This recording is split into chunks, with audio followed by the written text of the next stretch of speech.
ngarang se khoi Facebook ta yam na ngak pa hai gadra yam thaja da ba post ma kha kai thene jai ai madugi matang da mayam da khang share tau jage ko makendre iluchingom na du to hongte nang na support to sanga da me hai ro da to khongpak na masamak MLA sina khongpak na kawi loina loina na ma ki manau na nongoi chato rong ke ama ka bi mai worker sing na ka bi laikai chido jik nongoi masing thingam dam nongoi rong ke ama ma security na ka bo direct ka bo na masa MLA masana lawi hojik mayam na su bi re koi gi video si da hai si koi gi khetrigau kendra gi hojik koi ba MLA Sheikh Nur Hassan na masamak na kanagumba miwe amada khongpak na kawba amadi mahaki security da injal laga nomai kaphale haibagi ekoi gi angang nupa macha azmal jin hairi base tasengna masimak thokpo era magadi yamna phajada ba masi yamna wakhan ta da ba thokdok amani MLA amagi tawgudaba mathau adu yam laiba makhoina changchal laga sumata ki ground no makak sembagi issue da madai da changchal laga public the threaten to ba amadi physically mi mabu azal to ba haibase soan ba phu ba chai ba haibasi tasene MLA amagi thong nate legislature amagi power do tasene misuse to wone na ilawe masi ngarang gi thodok to yam seriously lawba ya ba thodok ni madu hekta tumina lesana graga nakan ani ya sanagra ge hairaga loibe yaroi maramdi legislature amana mangonda piri ba power do lan exercise to wone lawe Khetrigau Kendra da sakhat thorangi thabak mayam amagi wasak wada tawramaga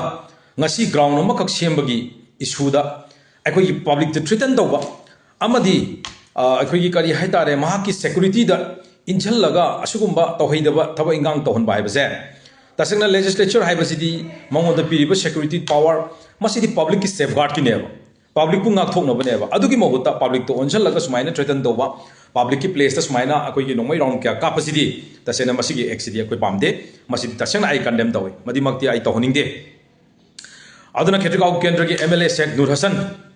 यारगदी मसिगी थबकसी अमुक तोबिगनु पीरिबा power से public की safeguard होइना लेबियु public की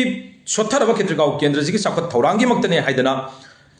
मियामना प्रजा मयामना सिनरिबा voting right to sinaraga ngasi MLA ama oirabani hojikti public ki makta welfare tongna boina khanbiyu tasengna public khanabada khamdokadra natraga solaba ngamjadraba mayam gi makta seba tawgadra makhoi gi makta